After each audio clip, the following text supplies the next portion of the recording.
Are you considering a move to Shoreline, Washington, but you're unsure about the financial aspects of that?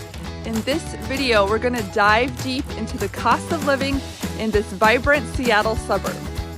Now, with the cost of living in Shoreline being 37% higher than the national average, it's essential to understand how this impacts your budget. We'll break down key expenses like housing, utilities, groceries, and more, helping you make an informed decision. So whether you're a potential homeowner or a renter, stick around as we unveil what it takes, what it truly costs to live here in Shoreline, Washington, and we'll talk about how to navigate your finances in this beautiful area.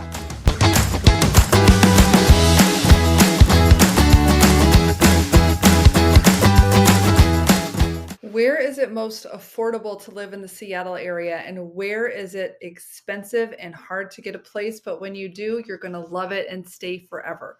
Those are some of the questions we're going to be talking about as we address today's housing costs in Seattle and surrounding communities. Let's talk about the cost of living in Seattle and surrounding areas. This is the question of the hour because with inflation, gas, everything in the news, it's hard to find an affordable way to get into a property. Now, if you're relocating from out of the area, it makes it even harder because you don't know what you're getting in these particular neighborhoods. So that's why you're here at my channel, to help you get the information you need to make a smart relocation decision as you move to the Seattle market. Hello, I'm your realtor, Emily Cressey, powered by Keller Williams, Greater Seattle. And today we're going to be going over the cost of living in different areas of Seattle. Now, you might think that the more you pay, the better you get, but that depends on what you want. What one man's junk is another man's treasure. And so if you want a rural horse property, that might have a totally different price perspective than a luxury downtown condominium. So we're going to be looking at some different options, finding out how much they cost, and really focusing today on the different locations and some of the affordable areas, some of the mid-price areas, and some of the high-end areas, so you can get an idea based on maybe you've seen some beautiful houses, but you're not sure if you can afford to live there, what's even possible. So let's dive in. So right now, what I'm sharing with you is a graph of our local MLS statistics. Now, these change all the time, and I don't want you to get too hung up on like the exact day that I'm filming this video. The point that I'm trying to make is the relative cost of living in some of these different locations. So here you can see I have a little key on the side. It tells us what the different colors are. The green line is Bellevue. The black line is Seattle. The purple line is Linwood. And the red line is Renton. So if you're not familiar with where these are, I'm going to show them to you on a map so you can kind of get the feel as you're getting oriented with the city. So here on the map, this is downtown Seattle right here. And this is Lake Washington, which is our big lake that divides east and west, and our sister city over here in Bellevue. It actually represents one of the most expensive, highly desirable areas to live in the state. And so within the Seattle metro, if you're driving into Seattle for work, you can kind of go anywhere around this gray area up into about Everett, down into about Kent and Federal Way. Now, I'm not going to talk about traffic. If you're in heavy commuter traffic, I'm not going to say you can get to those places in an hour. But from a standard practice perspective, like maybe some people have shift work or they work remotely some of the time and those types of things, that is the general thought on about how far away people live if they're going to be making this drive on a daily basis. Now, let's take a look at where these towns are. So Renton, I've chosen here, is at the south end of the lake. Linwood is up here by the intersection of these two freeways, 405 and I-5. Bellevue is on the east side of the lake, and Seattle is on the left side of the lake. So the idea is that I'm kind of doing north, south, east, and west, giving you a starting place on where you want to live. Now, there are some areas that might be different, like here along I-5 is the international airport, some industrial areas that are not as nice to live. Anywhere that you're along the water, it's going to be pretty fancy and expensive. Lake Washington or Puget Sound. And in general, anything on the east side is going to cost maybe 20 to 30% more than something equivalent on the west side in Seattle. So let's just take a look at our data again. Okay, so we're going back to our graph, and what we're looking at each place, I'm trying to make this an apples to apples comparison. And in some places like downtown Seattle, downtown Bellevue, there are going to be a lot of condominiums and that type of thing. There may not, actually in downtown Seattle, where all the high rises are and the Space Needle and everything, you're not going to find very many houses, but there are some, especially in sort of these historic neighborhoods like Capitol Hill and Queen Anne. So in order to make this an as across the board comparison as possible, I'm going with my most searched for, most requested type of home, which is just a 3-bedroom home, half an acre or less. Almost all of our city lots are quite small, 10,000 square feet or less, and previously owned. New construction, we're going to have a lot of townhomes and condominiums available in the new construction at affordable price points, like a 2-bedroom condo in Seattle. Sort of the Ballard area might cost about $600,000 or $700,000 these days, and going all the way up to condos downtown that are luxury penthouses, $2 million and up, right? So in Bellevue, so basically, yes, we're looking for houses, 3-bedroom houses, used 3-bedroom houses on a regular sized lot. And what we're finding is that in Bellevue, it's the most expensive by far. You can see it's chunked way up there. And the price point, this is a median, so that means half are above and half are below, but the median price point is $1.3 million. So I would say the low end of the price range might be close to about $1 million in Bellevue. And like I said, you can go up to luxury price points, 2 million, 4 million, 5 million, 10 million, and beyond, I'm sure. But for the most part, that's kind of what you would be looking for an average house in these areas. And we can look later at what that type of average house would be looking at. Now, clocking in, nothing else is within $1 million, or is median price $1 million. So in Seattle, the median price is $877,000, which is not too bad. That's not going to put you right downtown. That's going to put you more in the outskirts.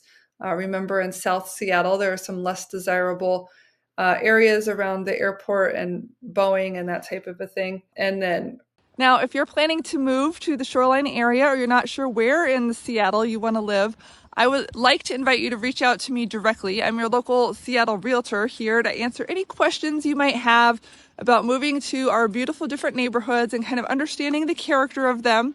I do a lot of business with relocation buyers just like you who find me through this YouTube channel, and I love showing off the hometown.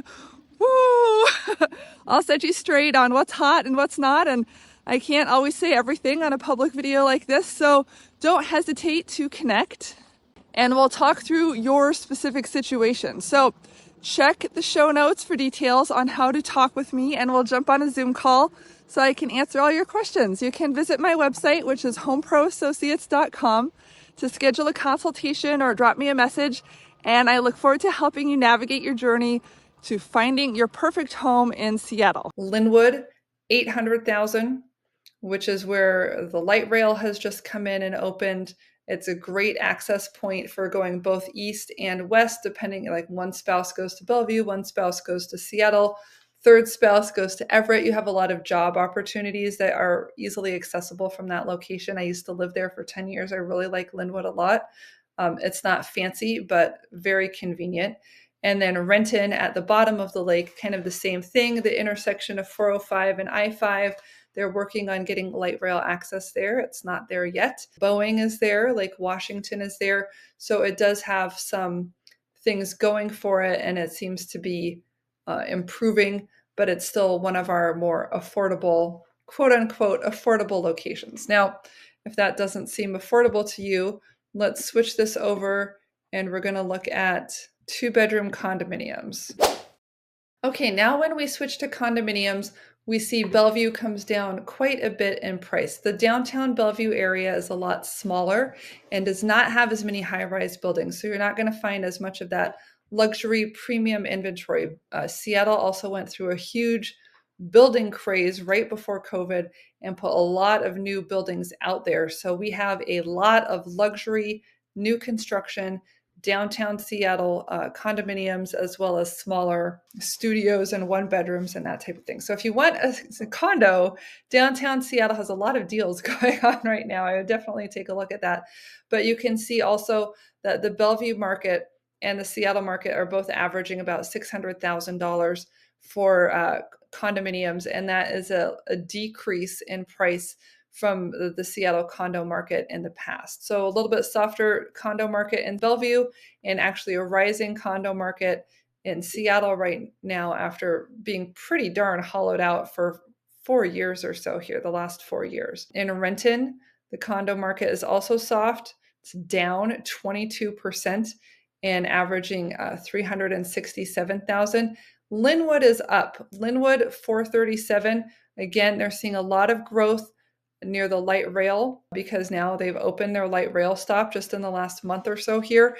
And that does a lot of good for people that are trying to walk and get to public transportation. So Linwood way up off the charts, 437,000 for a condo. I sold a 3-bedroom condo there for about 465. So that tracks with my experience.